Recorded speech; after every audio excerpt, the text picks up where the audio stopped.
Welcome to Mars. All right, welcome back to Mars Radio. I'm here with my next guest. My next guest is a artist entrepreneur from San Jose. He goes by the name of Troublez. Troublez, welcome to Mars Radio. Hey, thank you for having me. Thank you for having me. Appreciate it. And so is that the right introduction for you? Is that artist, entrepreneur, businessman? What would you label yourself as? That's right. That's right. Yeah, know, I'm an entrepreneur trying to, to try new things, get out there. I feel it. And you're from San Jose? Yeah, San Jose. Born and raised? Born and raised, West San Jose. West San Jose. Yeah. Okay, and how would you describe San Jose to somebody that's never been to San Jose? City of opportunity to me. Like, there's money out there, If you've never been out there, you can go out there and get it, really get a bag. And what's the diversity like out there? What's the main population of... like, where I grew up, it's mainly Mexicans. Mainly Mexicans? Yeah, and I know the east side is a lot, like, you got Samoans, blacks, Asians, different races. But the part of town I grew up on, west side, is, like, mainly Mexicans. Real Mexican? Yeah. Some good carne asada, tacos yeah, and that's stuff it, bro. Like you know what I mean? Yeah, for real. What's the go-to spot out there? The go-to spot, like, Mexican food. like on my side of town, would probably be, like, San Juan, Mariscos, and then you got what's the other place called? Taqueplaque, like on my part right there. Okay. Yeah. Oh, so growing up in San Jose, West Side, did you grow up with both your parents? I grew up with my mother. I was raised by my grandmother. You grew up with your mother and your grandmother? I my mom was a single parent, but then my grandmother raised me. Okay, and where was Pops at? In the city. Pops took off to the city? Yeah, took off to the city. So your parents kind of split up and Pops did his thing and mom did her thing? Yeah, my dad did his thing and my mom did his thing. I see my dad here and there. I probably didn't start really seeing my Pops till like about 15 years old, like kind of going over there and visiting them and stuff like that. You shoot over to San Francisco and visit them and stuff? Yeah, I'd shoot over there for the weekends and stuff. Since I was a kid, I would go once in a while. But then when I got older, it was more like I would go over there for longer periods of time. And you said your grandmother raised you? Yeah, my grandmother. Okay, rest in peace. Do you think that you had a different upbringing because you were raised by your grandmother rather than your parents?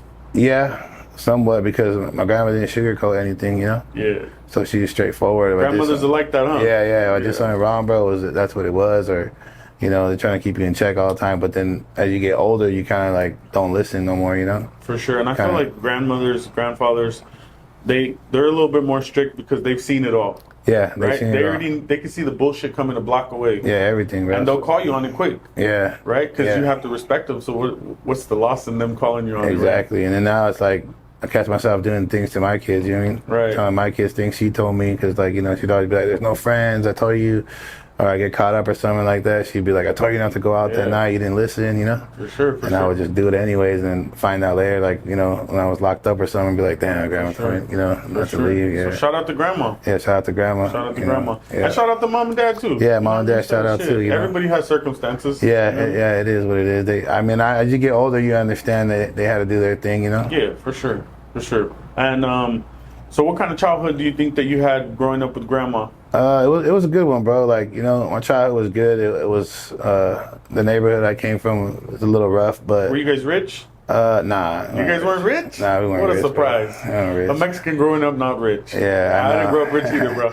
Yeah, I mean, she the things like nowadays, like everybody goes out to eat. They got money to go buy shit like that. Back in the day, bro, like my grandma just whipped some shit up, So I dinner on the table every day. Yeah, every day. Homemade tortillas, all that shit. Beans and rice? Beans and rice, everything, bro. Meat. You ever had beans and rice for breakfast? Yeah, all the time, bro. For sure, Pancakes, right? Yeah. So, but it was cool because you appreciated it, you know what I mean? Yeah. Like you didn't have the luxury of going like IHOP or none of shit like that, but you had that shit at home. Maybe so on like a birthday or something. Yeah, something like that. Like birthdays you go eat or something like that. Even though, me speaking for myself, but even though growing up poor, you didn't feel it like it was poor, it just felt regular, right? Yeah, it felt regular, bro. I didn't trip off nothing, you know what I mean? Until like years later. Then you see other people with hella money, you're like, oh shit, what's that like? Yeah, then you're like, what's that? Yeah. And then now as parents, we want to give our kids everything, right? Yeah, you want to give them everything. You want to make sure you have that they want it. I feel it. So what kind of kid was Troublez as a kid? Was he living up to his name early at a young age, or were you into girls? Were you into sports? Were you gang banging? Were you were you a player? What was it? Yeah, all that shit, bro. The thing is, like, fuck, bro, I was kicked out of school, like elementary school. For what? Just going home, Being too good looking? Nah. They said we can't have you around. Yeah, shit like that. Like that. They were more like I would just leave, bro. Like if the teacher pissed me off, I would just get out the class and just This walk. is elementary. Yeah, elementary school. I would just walk home, bro.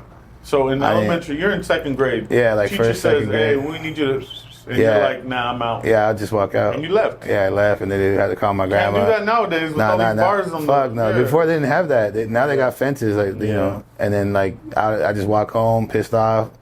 My grandma get a call, had to get me on the bus, take me all the way back to school, and drop me off again. You know, got to the point where like she had to bring me to school.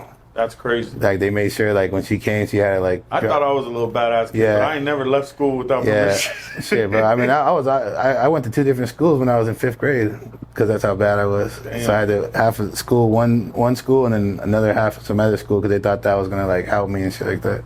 So you were living up to your name early. Yeah, early, bro. Okay. Yeah. And growing into your teenage years, what kind of teenager were you, bro? Shoot, I was still being wild and shit. You know, 15, I had my first son, and then you had your first son at 15. Yeah, 15, and I was going through that, and that was rough. You know what I mean? Uh-huh. Then I was like, you know, shoot, just running around with the homies and shit like that. Right. So you had to grow up fast. Yeah, I grew up fast and shit like that. Damn, that's so up, you know, shit. So being a teenager, being a parent at such a young age, did you ever get into the street life or anything like that, or did you? Yeah. I mean, I've always been, you know, with the street life because like the neighborhood my grandma came from, it was a known neighborhood for crazy stuff, and then you know you just growing up in there, you see a lot of shit. What do you think attracted you to that? Nothing really, bro. Just being from there, basically. So you were kind of like born. Yeah, I was born in the neighborhood. A lot of so times we just become victims to our environment, right? Yeah, you come victim to the environment. And shit like that just becomes normal because that's all you know. Exactly, bro. And like I would always trip out when I see people come from like other nice neighborhoods or nice families and come to the hood, and then I'm kind of like, why the fuck you want to be here like for? Like Chris you know? Brown and Soulja Boy. Huh? Yeah, you know what I'm saying? They're from totally different places, but they want to go to the gang parts in LA. So that was hard for me to understand because I'm like, damn, bro, like we're trying to. Like it's cool, like you're gonna come here, but we trying to have the shit that your parents are buying you guys. It's kind of backwards, isn't it? It's backwards. Like you're trying to get out of it, and they're trying to get in. Yeah, so it's kind of like it just, you know, you roll with it. Some of them were cool, some of them were kind of like just there for the clout or whatever. You know. Seeing how you were born into it, and it was just kind of normal for you. Was there ever a time where you're like, hey, this is not okay. I need to either do something different, get out of it, be smart about it at least, or did you ever see anything wrong with being in the street life? Yeah, all the time, bro. Because like it's to a point where like you're just fighting, and then you know you're just like losing people, and then it's coming to a point where like going from one homie's house to another, you kind of gotta you know, you gotta just stay on guard, you know. Yeah. And then you kind of think like, damn, bro, like you know, fuck, I gotta make it out of here, you know. It's like a cycle, bro. Yeah, it's like a cycle. It's like a cycle, and like.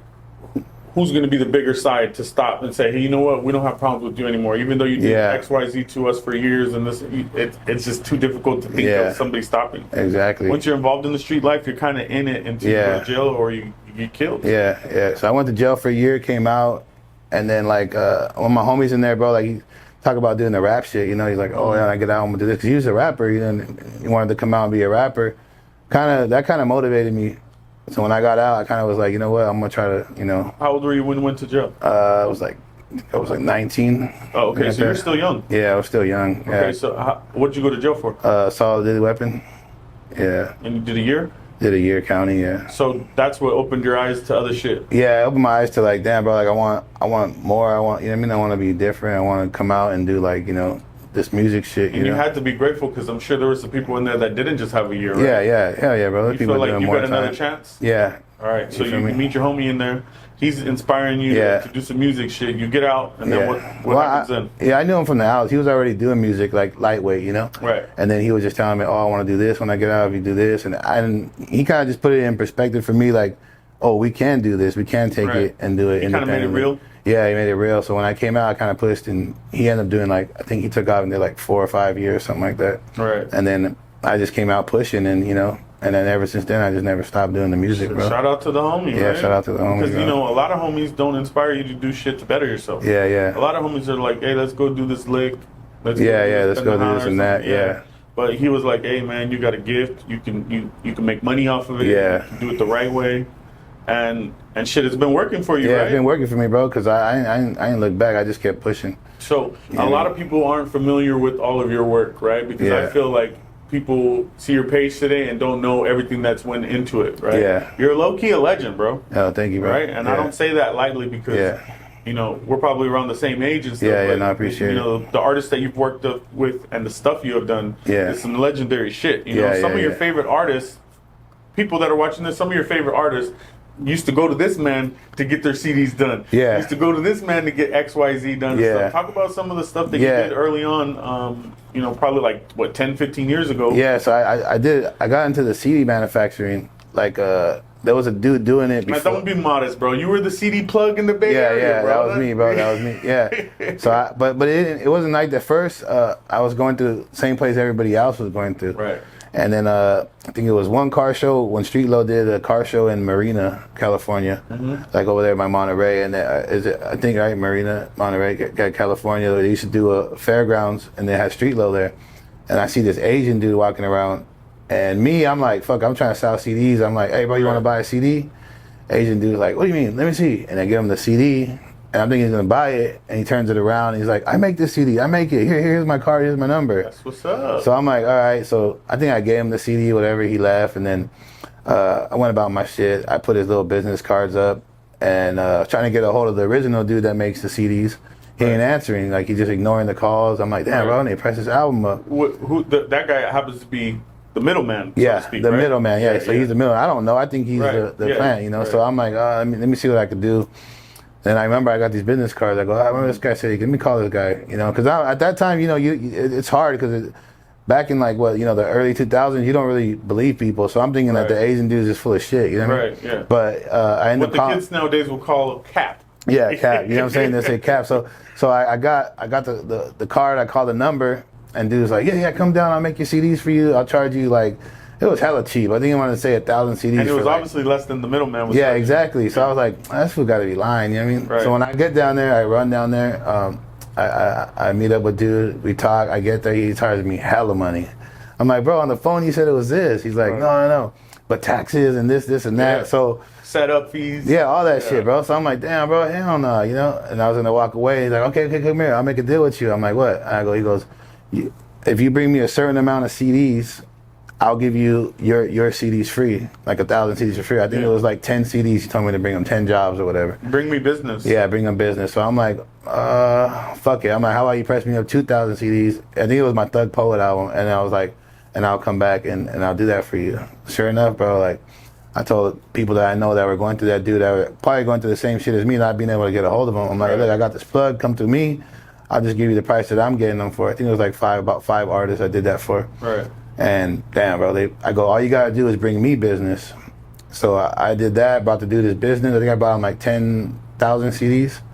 And he's like, oh, fuck. Oh, yeah, you know, you did a good thing. And then after that, he hooked me up. I started working for him. And ever since then, it's been on, you know? That's what's up, And then, bro. like, I learned the business from there. So you accidentally run into the plug by working. Yeah, by working, bro. That's So you just, sometimes you just got to put the foot Yeah, to the you just pavement got to put and the you work. foot. That's it, bro. So You know, a lot of opportunities have come to me just being in the room. Yeah, exactly. Right? So working works. Yeah, it works, bro. Right. It's different. People nowadays, they don't realize, like, when you actually go and put the footwork in and just go get up and be like, fuck it, you know, I'm gonna do it. Yeah. It works, bro. Because, like, I remember times, like, selling CDs, bro, with no money in the gas tank.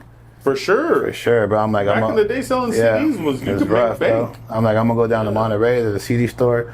He probably buy like 10 or 15 CDs. I got like fucking quarter tank in there. I'm like, fuck it. I go all the way down there, make about $100, $70. You know what I mean? Them It was CDs a small used to store. make them ends meet. Like Exactly. Yeah, and then sure. for me, it was just filling back up the tank and being able to get my CDs in a different city and just to continue being able to work. Exactly. I think now a lot of people take that for granted because, like, they're on the internet, they can go worldwide. Nobody wants with to it. work. Nobody wants to work. Nobody wants to actually get up, grab some CDs or go meet people. See, people like me and you had to go to the library to look something up. Exactly. So we know what work is. Yeah, exactly. Right? Nowadays, it's like you Google that shit. Yeah, you just Google it. You know what I mean? Imagine if a kid had to go to the library, they wouldn't know how the fuck to find a book. No, for real. It would be different. You know So what I mean? what do you think learning that back end of the business, right? Because that's what you were doing essentially. You were learning business. I was learning business, And the two most important parts of music business is obviously the music and the business. What do you think learning the business did for you as an artist as opposed to everybody else that wasn't aware of how to use that back end? Well, it taught me like how to deal with, I make relationships, you know what I mean? So it taught me how to use what I had to get what I need, you know what I mean? So some people, bro, I'd be like, look, if I can't make, like if they didn't want to trust me with the CDs because, you know, people were doing their own thing, I'm like, look, man, how about this? How about you give me this much for the CDs and shoot me like a verse or something like that. Right. And then we'll work it out that way. Yeah. And then they're like, I'm saving how much? Fuck it, I'll do it. And then I do the business like that. And then, you know, then it builds relationships. I remember I never had heard of you. Yeah. But I saw an album you had with Mozzy. Oh, yeah, yeah. And I was like, who the hell is this guy that has an album with Mozzy? Yeah. Right? And Mozzy wasn't like Mozzy today, but Mozzy was still Mozzy back Mozzy then. was still Mozzy, And bro. I know, what was the name of that album? Something Fumble? Promise Not to Fumble, Promise Not to Fumble. Promise And Not that to album Fumble. gets a lot of play to this day. Yeah, it does, bro. Right? It's got to be one of your top streamers. Yeah. Shout out Mozzy. And just like you said right there, I'm sure Mozzy wasn't cashing you out for everything. I'm sure you guys worked something out to make all that happen. Yeah, well, with Mozzy, what we did was at first. So what happened was he was making some CDs. I was going Nano. We were going through Nano. Right. And shout out to Nano. Yeah, shout out Nano. And then I was like pressing the CDs. Some CDs got lost in the mail, like 200 or 300 of them. Really? I think it might have been Gangland Landscape or one of those projects. Uh-huh. And I'm like, bro, like, hey, bro, the CDs didn't show up. I'm like, oh, come on, bro. Like, you know, I'm like, well, what do you want me to do, bro? Like, I can't. You know what I mean? I'm like, It shows on my end delivered. So then, like, now, oh, you know, Nano, and then, like, he gives me the phone to Mozzy. Me and Mozzy started chopping it up. So, you know, we worked it out. I want to say he paid me for another run. We did the CDs. And then I start, you know, I'm doing my, like, distribution. Right. And I start, some of the stores asking me for Mozzy. Right. And I tell Mozzy, hey, bro, like, I got these stores asking, like, Dimples, you know? Right. I'm off, you give me some CDs, I can sell them for you. So they pull up, give me, like, 300 CDs, I sell them all. Right. You know what I mean? Of course, then, he was going, them CDs were going good. They were going crazy. So then, like, on Blada that came out, bro, that time, like, what we would do is, like, I wasn't even charging them. I just pressed up the CDs, and I think I was giving them, like, $6-7 a CD, and then I'd take my cut, and then, you know, I'd give them the CDs over, and then I would just I was, like, kind of like distribution. You were doing business, bro. Yeah, we were doing business, You were doing business, bro. And a lot of people don't think that that's necessary to get ahead because they just want to be the rapper and sit there. And it's like, that's cool if you got a label behind you. Exactly. But everybody's talking this independent shit. When you're independent, you got to do all the work. For reals, bro. And that business comes in handy because now when you go into these buildings and you have these meetings, you know what the numbers are supposed to look like. Yeah. And you know what the fine print is, too. Yeah, exactly. Because I knew, I've seen them, bro. I've seen the stores just, cash you out. You know what I mean? It was fun, bro. It was a fun time. And it was different. It was cool to watch Mozzy go from, like, coming up to, like, being a superstar. You know what I mean? It was dope to see that because it made me, like, not want to leave the game no more, you know? Yeah. Like, most people be like, man, fuck this, nothing's happening. But when I seen him go up, I was like, I know one day, you know, I'll get to that status, you know? Right. You just got to stay in it and keep pushing. You just got to stay working, Because I remember asking people for, hey, you want to get a Mozzy verse for 500? Nah, I'm good, bro. That's hella, you know? Shit, bro. You know what I mean? I think the only one that capitalized was my boy Menace. Shout out Menace Society. He got, I think, 2 verses off Mozzy back in the day for like $800. And Mozzy just did the verses, and then we sent him the money like on a Friday. And like, you know, I told my boy, I'm like, you should cash this fool out for an album, you know? He's like, oh, I don't know, you know? Right. I'll think about it, you know? They're kicking themselves right now, everybody. Yeah, well, no, but Mozzy started like really blowing up, like more. Everybody started hitting me. Hey, bro, I got 500. I'm like, bro, he's not charging that no more, you know? Yeah. I'm like, he's charging, you know, a lot more 500 now. don't even get you an intro. Exactly, nothing, bro.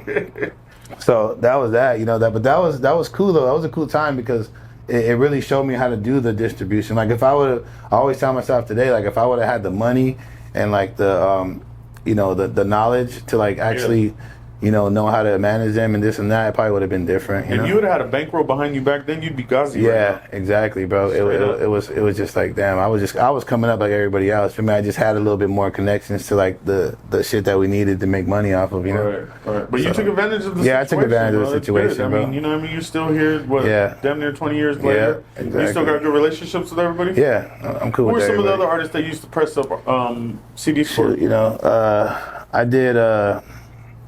I did Al Pacino CDs, AWACS, Jacka, Stalin. Yeah. Pretty much everybody in the Bay. Everybody in the Bay, bro. Even most recently, I did Danny Trejo CDs. That's what's up. You know what I mean? Machete? Machete. I done Baby Bash CDs. Like anybody, Burner? Burner. A lot of underground people.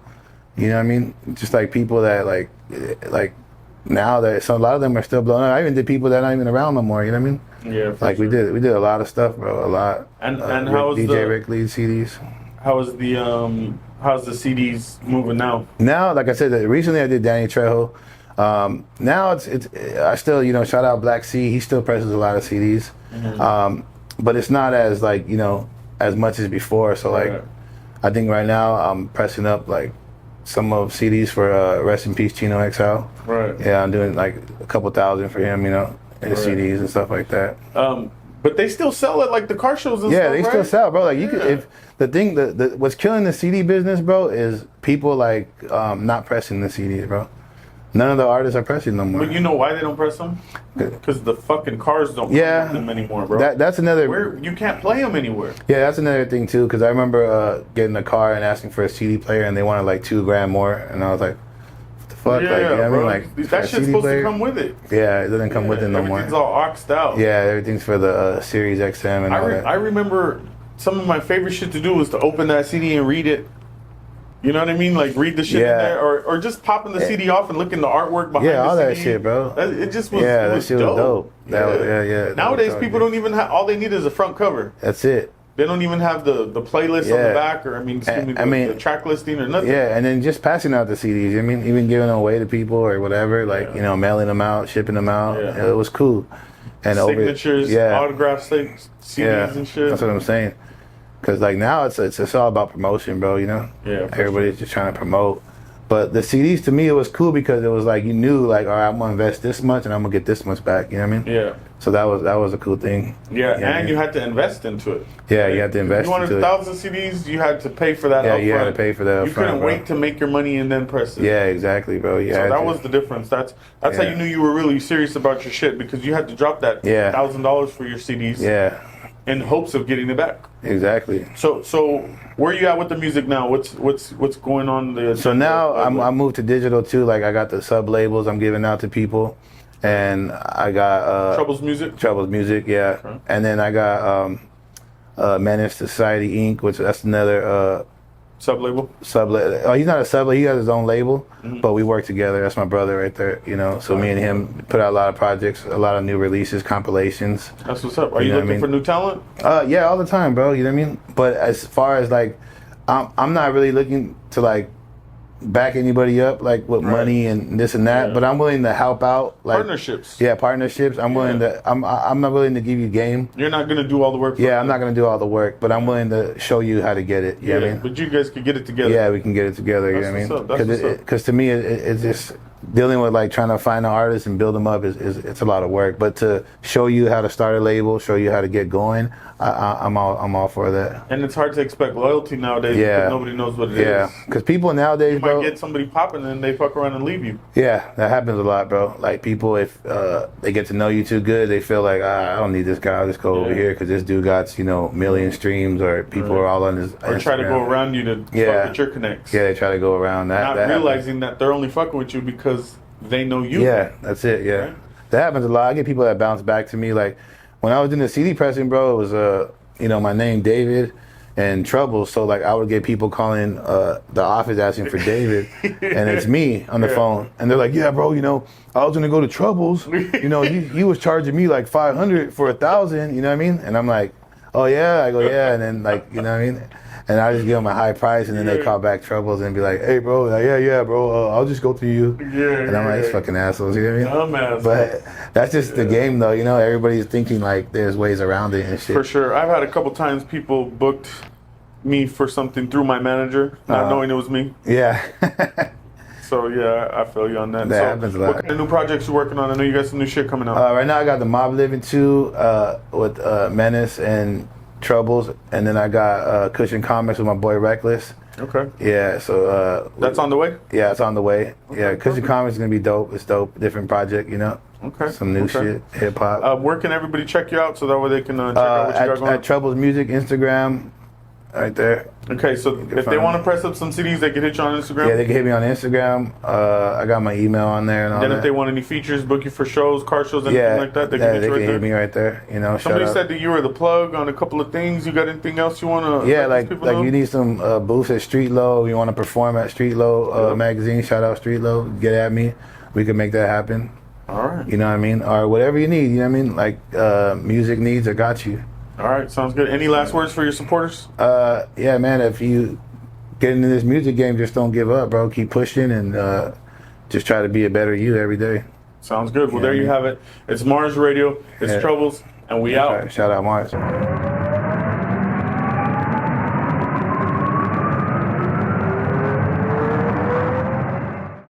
Welcome to Mars.